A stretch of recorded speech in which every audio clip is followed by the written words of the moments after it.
कौन था महिषासुर? कैसे हुई इसकी उत्पत्ति और वध? महिषासुर ब्रह्मा ऋषि कश्यप और दनु का पौत्र, पोता और असुरों के राजा रंभ का पुत्र था। महिषासुर के पिता रंभ असुरों के राजा थे। एक बार असुरों के राजा रंभ को एक अप्सरा महिषी से प्रेम हुआ। उसने उससे विवाह किया। महिषी को एक भैंस बनने का श्राप था। इसलिए जब रंभ और महिषी के संयोग पुत्र उत्पन्न हुआ तो उसका नाम महिषासुर पड़ा। महिष अर्थात भैंस, बैंसे जैसा असुर। महिषासुर को अपने माता पिता से कई शक्तियां प्राप्त हुई। उसके पास एक खास शक्ति थी जिससे वह कभी भी इंसान से भैंसा या भैंसे से इंसान बन सकता था। आप उसे इच्छाधारी भैंसा भी कह सकते हैं। महिषासुर बड़ा होकर अत्यंत शक्तिशाली असुर बना और असुरों का राजा भी बन गया। अब वह न केवल पाताल लोक में अपितु स्वर्ग लोक सहित तीनों लोक का राजा बनना चाहता था। लेकिन इंद्रदेव का सामना करना उसके लिए उतना भी सरल नहीं था। देवता अत्यंत शक्तिशाली थे। महिषासुर सृष्टिकर्ता ब्रह्मा का महान भक्त था। देवताओं से अधिक शक्तिशाली बनने के लिए महिषासुर ने कठोर तपस्या करके ब्रह्मा जी को प्रसन्न किया। जब ब्रह्मा जी ने उसे वरदान मांगने के लिए कहा तो उसने अमृतत्व, अमर होने का वरदान मांगा। ब्रह्मा जी ने उससे कहा कि यह वरदान देना संभव नहीं, क्योंकि अमृतत्व का वरदान बहुत विशेष परिस्थितियों में और विशेष विभूतियों को दिया जाता है। जब ब्रह्मा जी ने महिषासुर को अन्य वरदान मांगने को कहा तो महिषासुर ने कहा, प्रभु फिर मुझे ऐसा वरदान दीजिए कि कोई भी देव अथवा पुरुष मेरा वध ना कर सके। इसने सोचा, स्त्री तो वैसे भी मुझ पर विजय नहीं प्राप्त कर सकती और देव और पुरुष मुझे मार नहीं सकते, तो मैं अमर हो ही गया समझो। महिषासुर ने ब्रह्मा जी से कई और शक्तियां भी प्राप्त की और बहुत अधिक शक्तिशाली हो गया। ब्रह्मा जी भी तथास्तु कहकर वहां से चले गए। बस अब क्या था, महिषासुर वरदान पाकर बहुत अहंकारी हो गया। अब उसने अपनी असुर सेना के साथ देवलोक अर्थात स्वर्ग की चढ़ाई कर दी। पूरी तैयारी के साथ महिषासुर ने स्वर्ग पर आक्रमण कर दिया। स्वर्ग के राजा देवराज इंद्र इस युद्ध के लिए पूरी तरह तैयार न थे। इंद्र ने अपना वज्र चलाया, लेकिन महिषासुर तब तक बहुत शक्तिशाली हो चुका था।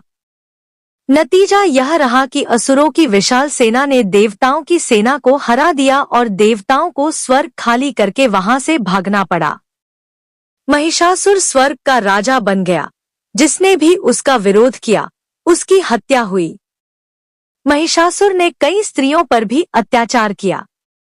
अब देवताओं के पास त्रिदेव से सहायता लेने के अतिरिक्त कोई विकल्प नहीं बचा था। ब्रह्मा जी तो अपने भक्त महिषासुर को नहीं मारते। अब देवता भगवान विष्णु की शरण में चले गए। नारायण देवताओं को अपने साथ कैलाश ले गए, क्योंकि भगवान शिव ही हैं, जिनकी भक्ति देवता और असुर दोनों करते हैं। कहा जाता है विष्णु जी ने महिषासुर से युद्ध करके उसे हरा दिया था, लेकिन ब्रह्मा देव के वरदान का मान रखने के लिए उन्होंने महिषासुर को जीवित छोड़ दिया। अब केवल महादेव ही थे जिन्हें अगर क्रोध आ जाए तो वे ब्रह्मा जी के वरदान के बारे में न सोचते हुए महिषासुर का वध कर देते। देवताओं को महादेव से उम्मीद थी, लेकिन उन्होंने महिषासुर का वध करने से मना कर दिया। अब ब्रह्मा जी, विष्णु जी और शिव जी तीनों महिषासुर का वध करने से मना कर चुके थे। देवता बहुत दुखी हुए और कैलाश से पृथ्वी की ओर चले गए। ऐसी कथा आती है, देवताओं को महिषासुर के प्रकोप से पृथ्वी पर विचरण करते देख भगवान विष्णु और भगवान शिव अत्यधिक क्रोध से भर गए। इसी समय ब्रह्मा, विष्णु और शिव के मुंह से क्रोध के कारण एक महान तेज प्रकट हुआ। अन्य देवताओं के शरीर से भी एक तेजोमय शक्ति मिलकर उस तेज से एकाकार हो गई। यह तेजोमय शक्ति एक पहाड़ के समान थी। उसकी ज्वालाएं 10 दिशाओं में व्याप्त होने लगी। यह तेजपुंज सभी देवताओं के शरीर से प्रकट होने के कारण एक अलग ही स्वरूप लिए हुए था। इन देवी की उत्पत्ति महिषासुर के अंत के लिए हुई थी, इसलिए इन्हें महिषासुर मर्दिनी कहाँ गया? समस्त देवताओं के तेज पुंज से प्रकट हुई देवी को देखकर पीड़ित देवताओं की प्रसन्नता का ठिकाना नहीं रहा। भगवान शिव ने सर्वप्रथम अपना त्रिशूल देवी को दिया। भगवान विष्णु ने भी अपना चक्र देवी को प्रदान किया। इसी प्रकार सभी देवी देवताओं ने अनेक प्रकार के अस्त्र शस्त्र देवी के हाथों में सजा दिए। इंद्र ने अपना वज्र और ऐरावत हाथी से उतारकर एक घंटा देवी को दिया। सूर्य ने अपने रोमकूपों और किरणों का तेज भरकर ढाल, तलवार और दिव्य सिंह यानी शेर को सवारी के लिए उस देवी को अर्पित कर दिया। विश्वकर्मा ने कई अभेद्य कवच और अस्त्र देकर महिषासुर मर्दिनी को सभी प्रकार के बड़े छोटे अस्त्रों से शोभित किया। एक अन्य कथा के अनुसार जो मुझे ज्यादा ठीक लगती है, भगवान भोलेनाथ शिव ने अपनी अर्धांगिनी पार्वती जी को इस बारे में बताया। महादेव के हाथों महिषासुर का वध ब्रह्मा जी के वरदान के विरुद्ध होता, ब्रह्मा जी का अपमान होता। लेकिन महादेवी पार्वती जी के हाथों महिषासुर का वध तो वरदान का अपमान नहीं होता ना। वह तो स्त्री रूप है। अब गौरी माता ही इस संकट का समाधान निकाल सकती थी। देवताओं की दशा देख मां जगत जननी जगदम्बा भवानी इतने क्रोध में आगी उनके शरीर से ज्वालामुखी जैसा तेज निकलने लगा और देखते देखते वह अष्टभुजा वाली मां दुर्गा बनसिंह पर सवार हो गई। आदि शक्ति मां दुर्गा को सभी देवताओं ने अपने शस्त्र दिए। स्वयं महादेव ने उन्हें त्रिशूल दिया। महादेव द्वारा महिषासुर का वध नियम विरुद्ध होता, लेकिन ऐसा तो बिल्कुल नहीं था कि महादेव के त्रिशूल द्वारा महिषासुर का वध नियम विरुद्ध हो। अब पार्वती जी ने कैलाश से प्रस्थान किया। अचानक असुर वहां आ गए। उन्होंने महिषासुर को पार्वती जी मां दुर्गा के बारे में बताया।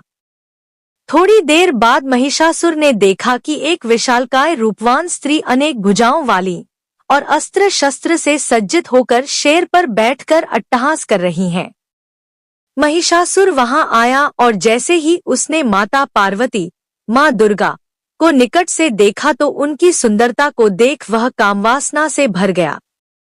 उसने पार्वती जी मां दुर्गा से कहा, है सुंदर स्त्री, तुम्हें देखने के पश्चात मैंने तुमसे विवाह करने का मन बना लिया है। मैं असुरों का राजा महिषासुर तुम्हें अपने साथ ले जाऊंगा और तुम असुरों की रानी बन जाओगी। तुम्हारे जितनी सुंदर स्त्री मैंने आज से पहले कभी नहीं देखी। महादेव को छोड़कर तुम मेरी पत्नी क्यों नहीं बन जाती? इस असभ्य असुर की बात सुनकर पार्वती जी मां दुर्गा अत्यंत क्रोधित हो गई। माता रानी ने कहा, है अहंकारी असुर, कामवासना से तेरी मति मारी गई है।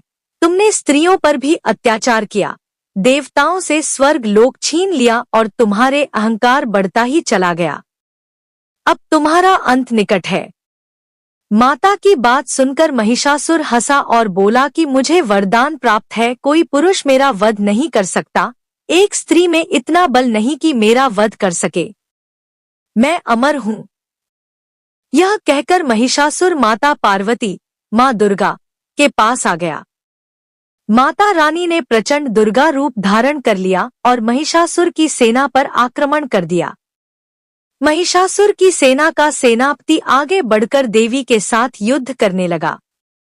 उदग्र नामक महादैत्य भी 60,000 राक्षसों को लेकर इस युद्ध में कूद पड़ा।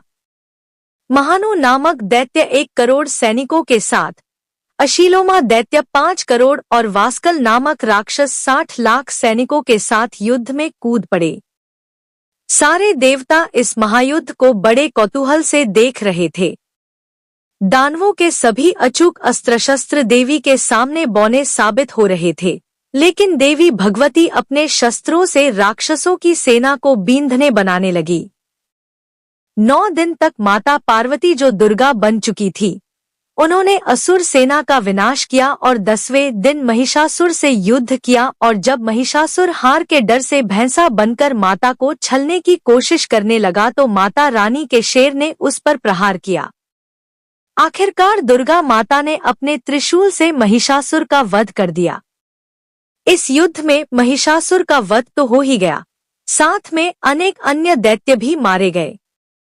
इन सभी ने तीनों लोकों में आतंक फैला रखा था। सभी देवी देवताओं ने प्रसन्न होकर आकाश से फूलों की वर्षा की। इसी दिन को हम विजयदशमी के रूप में मनाते हैं। यह बुराई पर अच्छाई की जीत थी। इसी दिन भगवान श्री राम ने रावण का भी वध किया था। श्री दुर्गादेव्य नमो नमः।